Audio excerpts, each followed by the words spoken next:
Well, welcome back to another episode of In Good Company, where we believe that the best parts of business happen in good company. I am so excited about our guest today.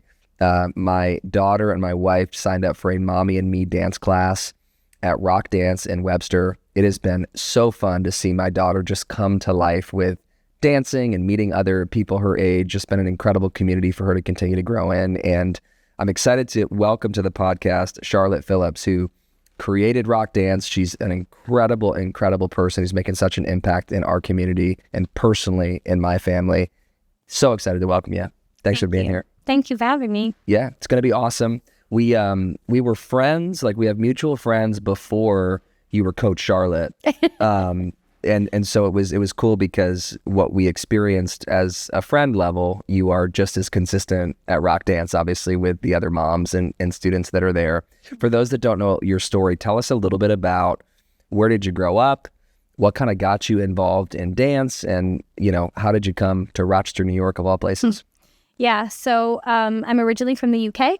I grew up with typical mom-dad sibling setup. Danced my whole life, started at the age of 2. Someone in my extended family had a dance studio. My mom always loves the fact that she's like, I didn't dance. It wasn't like this dance mom type situation. Yes. So started me in a dance class, probably very similar to your journey, looking for activities for toddlers. Yeah. And it just kind of stuck. We moved around a little bit between the ages of 2 and 8. All over the UK, different, reasons for that. But ultimately, dance was always the one thing that my mom says. I was like, cool, this is a great bedroom, Mom. Where's the dancing going to be taking place? So it was always this constant thing that she never really pushed. It was just what I always looked for. Yeah. So danced my whole life. What brought me to America is kind of an interesting one. It was my husband. Who was also not American now. Yeah. Which is always the funny story. People are like, oh yeah, Brit met, American and lives here now. Yeah. He's from Scotland. We met at Disney. Wow. Yeah. Yeah. He was working for Disney, coaching soccer. I came out because we had a mutual friend and this person was like, come out, just take a little load off. I was living in London at the time and it was just, living in a big city like that, you need to get out every once in a while. So I decided to take a break. I came to Florida. I met Jamie there. And long story short, he's just this, you know him. Mm-hmm. He's a very go get him kind of guy. I was very transitional at that point in my life. I wasn't really performing. I had a really bad injury and was kind of getting back in the game of auditioning. So just very transitional. And he kind of was like, what are you doing? Why are you not here? I had a green card. So I could be here. And I'd always kind of said, someday. And he was the guy that said, well, why not today? And here we are. And then he trapped you, locked you down. Locked me down. Yeah, you got a family now, beautiful daughter. Incredible. So you guys have lived in America for how long now? This is 10 years. This past summer was 10 years, yeah. Wow. Decade. Back in the States, baby. I'm sure people that are listening are like, man, I'd kill to live in the UK. That's crazy that you guys moved here, but...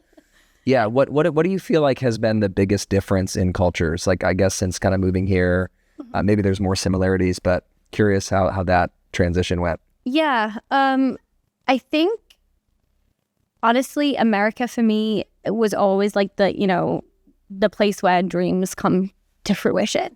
The American dream, they sell it on cereal box commercials for a reason. I will say, though, that dream I feel now comes at a price in the way that, I have family and friends back home in the UK, obviously, and they try to lock me down to check out on my daughter and how's it going. I'm like, no, I'm working this weekend and Sunday's not going to work either. And the general consensus is when do you stop? When you work 24/7. Yeah. And I do feel most my friends here, families, we're all just constantly on the grind, right? Yeah. So that's a big difference between the UK and America. I will say that I do feel like the UK has a little bit more structured time off. Got it. I'm generalizing. No, right? I understand. Yeah. Yeah, there's definitely more downtime. Yeah, there's very much, and I think we're, especially in the age of social media, we're in this grind culture where it's you're only as good as what you produce. Yeah. And so there's this constant desire to impress and to show people, I'm doing great. See, look at how good I'm doing. And then unfortunately, what can happen is you're not present at home, or, you know, your marriage falls apart, or like these other components start to happen because, again, you're trying to build everything else except the things that really matter. One of the things I love about your story, and we've had a couple conversations about this, is you didn't just flippantly start a dance studio, but you come from a place where there were a lot of certifications, a lot of requirements to really do the work that you do. Yeah. America doesn't have as many of those requirements. Talk a little bit about what that process was like actually starting Roc Dance. Yeah. So one of the biggest learning curves for me moving to the States and starting teaching dance was kind of understanding how free and open it is. You know, I say this all the time to people that ask me, why Roc Dance? Why choose you? And my general like spiel, if you will, is, well, there's dance studios like there's gas stations. There's one on every corner. Everybody's selling the same product. It just might be a little different, right? Like the price might be slightly varying, etc. You know, maybe this gas station has better snacks and it fits your needs a little better, right? Yeah. But outside of that, there's actually no regulation to the dance industry in America. So you don't have to pass any tests to become a dance studio owner. There's no certification that you must have. There are great certifications out there that I'm passionate about achieving, but you don't have to have them to open the brick and mortar of a dance school. In the UK, there are a bunch of different governing bodies, BBO, British Ballet Organisation, RAD, Royal Academy of Dance, ISTD. I'm throwing out acronyms here, but they're all these like credentials that as a young dancer, you start to work your way through, you get graded on it. So there's a lot of structure there to really kind of measure you up against not only other dancers, but also other dance studios, right? Because it's kind of like, oh, well, how many dancers do you have in level 5 RAD? Got it. So that was a big learning curve for me. Yeah. Yeah, and it probably seems like when you got started, maybe you were expecting that, oh, perfect, I'll get all my certs together and I'll be able to present these, and there was no real checks and balances there. Yeah, no. What kind of ultimately, obviously I know the Florida dynamic of this, what ultimately got you guys up to Rochester, and then why Webster, New York for Roc Dance? Yeah, so originally Rochester, because I had family members here, kind of to try and start with a base. I'd had this idea that maybe I would get back into the auditioning game closer to New York City. Yes. I started teaching dance as a way to, you know, kind of get some income. I was waitressing at the same time. And it was kind of this interesting way of, I never wanted to teach dance. I never wanted to own a dance studio. I'm the first person to say that when people like, you know, oh, you're living your dream. And it's kind of funny, this dream came out of something I didn't expect. Yeah. And it was just something I fell in love with. I didn't realize how much of my purpose was going to be teaching dance. Yeah. And so then I never wanted to leave. So at the time, Jamie, who I was dating, was in Chicago. And he was desperate for me to come to Chicago. It's so much cooler. You've got to come to Chicago. And I would not leave this particular dance studio job that I was doing. I was like, no, I'm not. I love it here. I'm not leaving. I'm not, you know. I eventually convinced him to come here. And here we are. Roc Dance in Webster, honestly, was based on the space. Yeah. We were searching for a space that was kind of already set up to be a dance studio. The decision to open a studio was quite flippant. It wasn't something that was like some long 5-term goal. Yeah. So then when that happened, there wasn't a ton of capital. So then what do you need? You need a space that maybe already has the $10,000 mirrors hung up. Yeah. So yoga studios, Pilates, things like that. And this space that we ended up originally starting the studio in was actually an old dance studio that one of my faculty actually grew up dancing at. And when she first came to hire for us, she was like, oh my God, I danced. It was this really cool moment. But so that's why Webster, to be honest with you, because obviously I don't live there. It's not my initial like home community. But yeah, just kind of like everything, the stars aligned. It was meant to be. That's awesome. Mm-hmm. I feel like being in the arts, I've got to imagine during your upbringing, people that are into sports or they want to be a musician or a dancer, there's always these critics that are saying, it's time to grow up, Charlotte. Stop pursuing dance. Or if there's someone listening that is a great singer, it's like, get a real job. Like, stop trying to put out an album. Stop. I just feel like the arts in particular get this really aggressive outside voice of like, grow up, get a real job, do these things. And yet, as I sit here and talk with you, you have pursued something that is making a serious impact for young dancers and their families and everybody else. So what advice might you have for someone that is kind of crumbling to this outside noise of, get a real job and do these things? What advice might you have? Oh, you're like getting into my emotions a little with that one because it's something I'm super passionate about. I had multiple people growing up say to me, well, that's not a real job. What are you going to do for real? And I think drowning that noise out is tough. And also because the industry's tough in all areas of the arts. You're trying to produce a music album. You got to get in front of the right producer. And how do you, it's all who you know and all of that fun stuff. So I think it takes a huge amount of tenacity to really want to do the thing that you deep down want to do. College and things like that, there's not even any funding and scholarships in it. When you look at like sports scholarships in comparison to the arts, and I even come up against that in my day-to-day because I've got families who have potentially siblings that got full ride scholarships to school. And their dancer is like, well, I want to go to school for dance. But as a parent, you're looking at that from a financial standpoint and thinking there are no arts. So it's a huge problem, right? Lack of funding, lack of support, lack of respect, right? I think the thing that I would say is if you can't beat them, join them. And in that aspect, if you don't like it, you got to do something to change it. So the more people that are passionate about making the arts be a real thing for people, like, what if we didn't have Johnny Depp?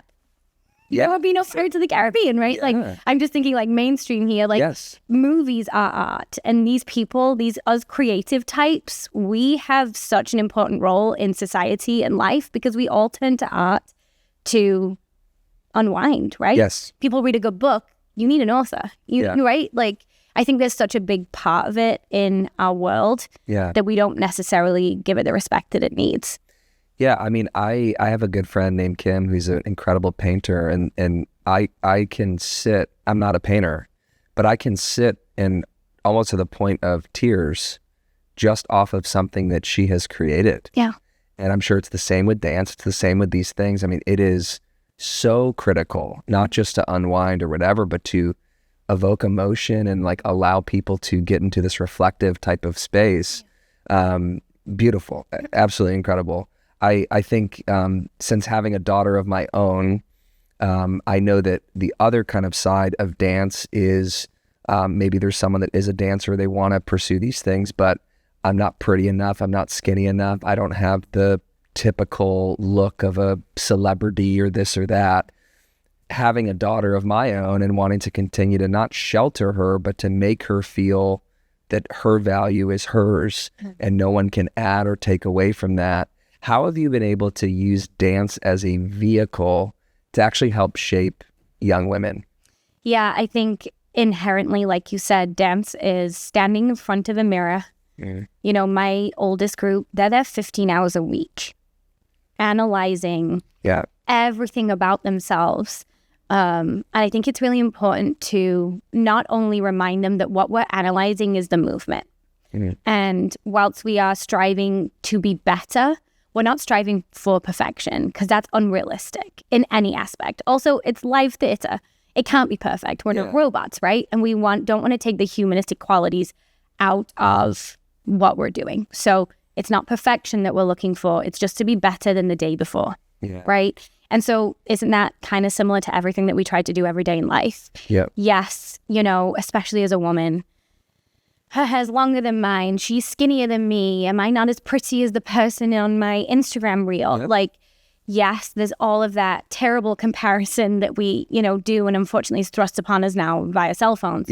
And raising a daughter myself, it's just a different world. But I think having an activity in a space where you get to be different people in different versions of yourself, in different pieces. You get to show up as a different version every single day. Yeah, and I think and some of this is even in like your branding and on your walls and stuff, like you guys really do have a community that's supportive too. And the classes that you offer, it's like these girls can start, like my daughter at 2 years old, and she will be there until she I mean, we're not going to force her, but like, but the idea is like there are enough programs and enough of a team where she can actually grow into something, right? One of the things that I always say is the best gift you can give your kids is consistency. Yeah. And when you are on different sports teams, you have different coaches. When you're in school, you have different teachers. But the beauty of what you're providing is like you really do have this on-ramp for them to be in this environment and to grow in it. What is that tagline of the community aspect for you guys? And kind of speak about how you're able to create some of that healthy community. Yeah, so one that we kind of adopt is you belong here. I think that's really important to me, that families and dancers know that they have a space. I think especially, you know, and that applies to every age. So like your wife coming with your little girl, I hope that she feels like, because, you know, she's in a class full of 18-month-olds, right? Yeah. Some of them sit still and they listen, and some of them are just free spirits and they want to take the scarf and they want to go run over there with the scarf, and that's wonderful, right? Your wife probably has moments where she's like, oh my God, please just sit still. Oh my God, everybody's looking at me. But then the great thing is that there's probably 5 others also doing that. So then she feels like, oh, I'm good. Yeah. This is normal. Yes. Right? We're not all sitting like the versions that you see on social media in a perfect row when we're all taking beautiful baby ballerina class. That's not what class looks like with an 18-month-old every week. And some weeks it's great and some weeks it's not. Yeah. Equally, when you're 15 years old and you're going through a lot, you know, hormonally, maybe relationship stuff happening. Your friends didn't text you back last night. You weren't invited to the party. All those wonderful things that happen at 15 that feel so important to you. Come to the dance studio and leave it at the door because you belong here, right? Like you can check it. It doesn't matter. It's beautiful. Yeah, and it's safe. Yeah. It's a safe environment for them to feel their feelings, for them to process their life. It's an outlet. Yeah, that's awesome. I'm going to share a story that just don't get mad at me because I'm sharing it, but we work together in the marketing capacity, but we were doing a video shoot for you to announce your new space. And this is one of the best memories I have working with you thus far. We are tight on time. You've got a class that you're about to teach in this brand new, beautiful loft space. We've got you all set up and you're standing there. We're about to go. We've got 15 minutes before the next class starts. And outside the front door, there's this woman with Down syndrome, and she's peeking through the glass, and then she starts like knocking on the glass, and I'm in production mode. Like, we got to get Coach Charlotte to get these lines right so that we can get her to teach class. And you just stop talking. You walk to the door, you open it, and you spend probably 10 minutes with this woman. Come on in, look at our new space. You used to dance? Oh my gosh, we have a class for adults where you could come and you could be a part of this. That was you. Like, that was a unbelievable example of why that space is so successful. Because that just emphasizes, again, everything that you're creating. And the video was great, by the way, just a quick plug. But that essence of you being able to create that space, it's not about the mass, it's about the one. And again, I just think that that's a real testament to what you guys have done. One of my favorite parts of our podcast, I think that, and you alluded to this, we can see on social media, especially in this industry, all of the perfectly crisp edited photos and videos and all these things. But we do something on the podcast called the fails of the week. And this is intentional because it can all look perfect, but it's freaking hard to run a business. Like, it's hard to shoot, this light is out, or we were trying to prop the door the other day, and it's like this stupid door won't stay open. like whatever it is.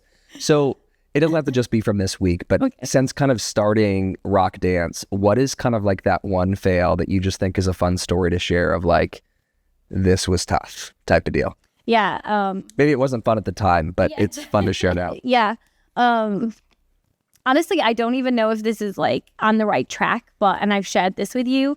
So we've opened this new space, right? And it's beautiful, and it, again, to social media looks, oh my goodness, this is incredible. Yeah. But like, I'm not taking a wage right now. Like and this is like very candid, and like, I'm being so honest, but because honestly, like that space, I had to have it and I wanted to have it. But we had a light go out right before the grand opening, minutes before. And I'm like, oh my gosh. And I'm getting all bogged down about this light, right? And my husband's like, Charlotte, no one is coming in here to look at your lights. Like, I promise you, no one's coming in here to look at the light. But nevertheless, I sent him off and I'm like, no, you've got to go to Lowe's and you need to replace this. Like, and it's just a spotlight against a wall, which is like so stupid. And he went and he got it. And he's like, I need like the business credit card. And I'm like, I got no money on this. Buy me a light, babe. Yeah. Like, I can't afford the light bulb right now. So like, I don't know if it's like, but it's a general sale. I got it. Right? That like, yeah, I'm not taking a wage, but like my business is on the outside, we're thriving, right? Yes. Like, and we are. It's happening, but I took a huge risk, I guess, in taking on this space. Because I didn't want to lose the opportunity to take it. Yeah. But sure, to the outside world, and like if I was to like sit in front of a bank manager right now, I suppose it's a big fail. Yeah, and again, I think, but it is helpful for someone to listen, because everybody wants the outcome, but very few are willing to do what it takes to get the outcome. And I think it's not going to be forever that you're not paid or whatever. No. But I think, you hear all the time with entrepreneurs, hey, if you want to grow your business, you take the profits and you reinvest it into the business. Hey, that's a great principle. Yeah. But when you have to do it, like when I invest in a podcast studio and my wife goes, hey, do we like make money off this podcast and stuff? Yeah, or are you just doing it for fun? Absolutely not.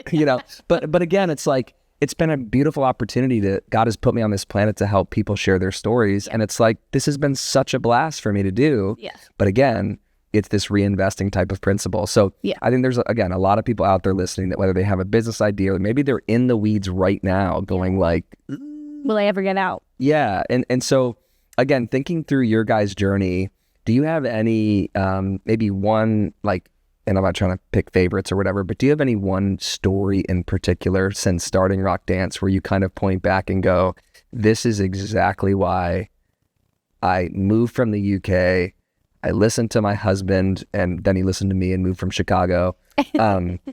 Is there any one kind of story or maybe a event that you guys all went to or something that really stood out as like this incredible memory? Yeah.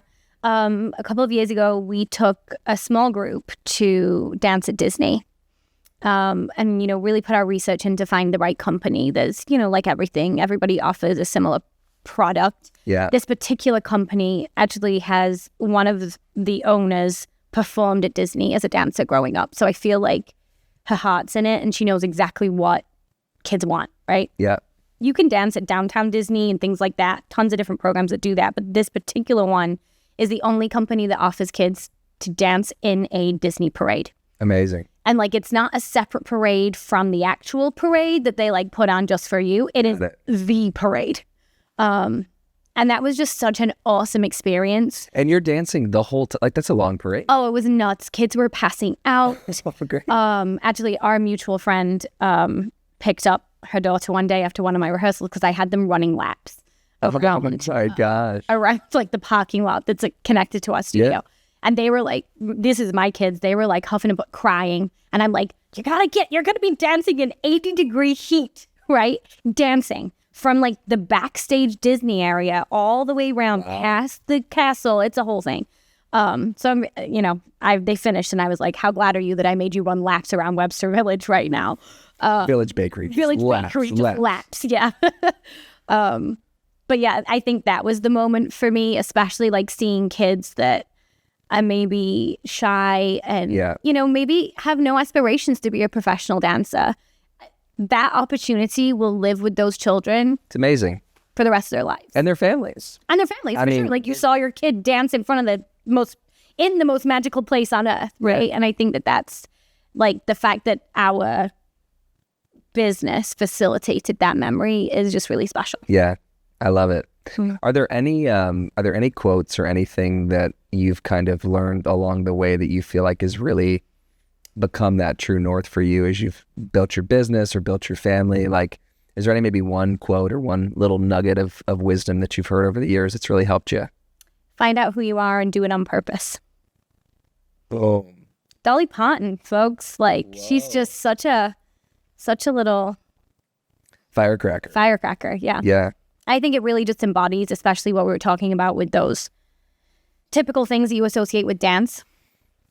You know, I can't say I always grew up knowing exactly who I was. No teenager does. You don't know. You know, you got to find yourself, find your people, find your way. But especially in dance, it's really self-critical. And, you know, I've definitely had moments in my life that I didn't love what I saw in the mirror because of dance. Sure. And I think, you know, I'm not going to say it's all figured out over here, sitting here at 33, but I do feel like I do know a little bit more about who I am now and what my intentions are and what I'm willing to give on and what I'm willing to not, you know what I mean? And like, I just kind of love that idea of like, no, know exactly who you are and what you bring to the table and accept nothing less than that. Right? Like, and live with that intentionally every day. Yeah.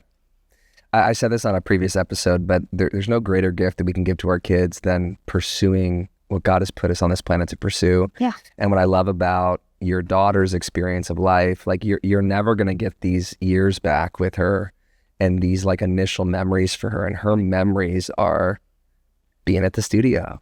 And like being with mom and like doing photo shoots and like setting up stuff. And she's not forced to be there. Like every time I see her, she's just like, it's almost like I have like church experience and stuff, but it's almost like the pastor's kid of like, this is my house, my second house. I'm running around the church. Like got all the passwords, like, you know, but you can tell she just comes alive, and it speaks again to, as you guys have pursued your dream and, you know, continue to do that. I just think it's really special. Thank you.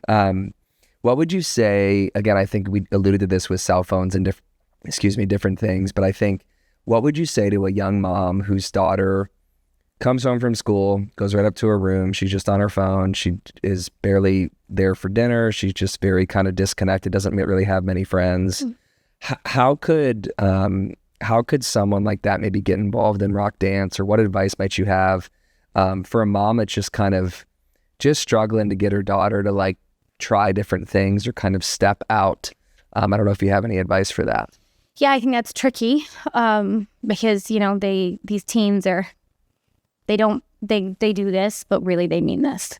And I think that's a tough one. I would say that I really do believe in like the power of dance and the confidence that it can really give kids. I'm super proud that we have so many different pathways at our studio. So yes, if you want to dance competitively and, you know, you're looking to take something to, you know, essentially the highest level, we have that. We have it for the beginner, but we also have an educational program that is for maybe a new time, you know, a first time dancer who might be a little bit older and would be feeling self-conscious about, you know, where do I start? Because you're not going to go in with that competition program because that's going to make you feel really bad about yourself. Yeah. Equally, what are we going to put the 14-year-old with the 4-year-olds? Because that's not going to make me feel great either. But like, we do have a program that is specifically for those dancers that are maybe later to the game, but still need a space and that sense of belonging even at that stage, right? Because I think there's the perfect situations that every kid finds their thing, right? And it's soccer, it's baseball, it's this. Yeah. But what about the kids who just stuff doesn't stick and it's just not right? You know, I think don't give up and keep trying to find that thing. Yeah. And if that's, I don't know, bumblebees, then I don't know, find a bug camp, right? Like you got to meet them where they're at, right? 100%. But I do think don't give up. I think a lot of programs would still help you find a space. Yeah. And I know at Roc Dance that we do. Yeah. Yeah, I mean, I even think of my own experience in high school. We had like 10 or 15 kids go Division I for football every year. Yeah. And I was pretty good at basketball. I was pretty good at football, but I never made the team because we just had, I mean, I was also just a short white kid, but like we had a ton of athletes. Mm-hmm. And so there was a window of my own high school life where it was like, I could have, I guess I'm a fail. I guess I'm not good at this, not good at this. Yeah. And I think it's so healthy and so important for kids to not give up, but to try and to take a swing at this and take a swing at that. It's critical. And I'd love for maybe people that don't know Roc Dance and maybe how they can get involved. Do you just want to give a quick kind of lay of the land of what are some of the classes, what are some of the opportunities for people to sign up and kind of be a part of Roc Dance? Yeah, so we offer classes for ages 18 months and up, which is really little. And I think sometimes people look at that and they're like, well, what are they doing? But it's that community and it's starting that from that early age. Yeah. So classes for 18 months and up, we have 3 different platforms. So the First Steps program being for your daughter's age. Yes. That introductory to dance, creative movement, starting to build the idea of listening to somebody outside of the familiar home. So most kids take their direction from mom and dad, right? Yeah. Like there's a typical situation. This is kind of getting them that introduction so that then when they start preschool, it's like, oh, well, like Miss Michelle, my ballet teacher, tells me to stand on the yellow spot. Hey, now when I start preschool and I'm told to sit on the rug, that doesn't feel so far away anymore because they've not just been kind of free roaming at home. So that's the First Steps program. Educational program is for ages 4 and up. That goes all the way to age 18. So that's a program that basically says, hey, you don't want to do this competitively, but we still really care about the quality of dance education that you're getting. So you'll hear a lot of my competitors talk about fun. Yeah. And like my favorite response to that is we bring like fun to the fundamentals. Okay. But I'm not going to tell you that what you're here to do is just have fun. Right. Because the fun is in learning. The fun is in all that dance can bring you. But we're not just here to like mess around because we could just do that at home, right? Yeah. And, you know, let's be candid. Dance is not a cheap sport. Actually, most extracurriculars nowadays are pretty pricey. Yeah. And I think so as a parent, you want to see a return on your investment. Everybody does. So our educational program is exactly that, educational, in all that dance can bring. And then the final strain is our academy, and that's our competition team. That doesn't just mean that we attend competitions. We go to Disney. Next December, we're actually going to New York City. My dancers are going to get the opportunity to not only see the Radio City Rockettes, but also train with them. Whoa. Yeah, right? Really cool. I'll be there. I'll take photos. Cool. I love it. Okay, final part of the podcast, my favorite part. It's the rapid fire hot seat questions. Go.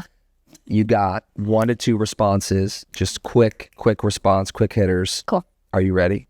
I'm ready. It's the hot seat. Okay. What is your favorite style of dance to teach? Jazz. Boom. If you could bring any dance style from the UK to New York, what would it be? Dance styles are the same, but I would bring the regulations and the dance exams that we talked about earlier. Thank you. You can tell my lack of understanding. What's the most rewarding part about owning Roc Dance? Shaping the next generation of leaders. Boom. Do you have a favorite dance movie or musical? Favorite dance movie is Center Stage. Favorite musical is Chicago. What's your go-to dance song right now? Anything Sabrina Carpenter. Okay. I feel very current. People are going to think I'm really trendy. I just think she sounds like Britney Spears.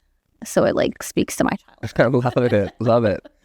If you could take your students on a dance trip anywhere in the world, where would you take them? London. Last one. What is the best thing about being a mom? In one word. I'm sorry. Best thing. You could say one sentence if it's easier. What about like 5? Yeah. Honestly, like seeing this person that you pour everything into thrive, right? Like seeing everything that you want them to be happen. And yeah, it's the best thing I've ever done in my entire life. Love it. We have a beautiful family. Thank you for the time. And thank you guys for tuning in. If you want more info, go to rocdance.net. We'll have some stuff in the bio as well. But thank you so much for tuning in to In Good Company, where we believe that the best parts in business happen in good company. We'll see you next time.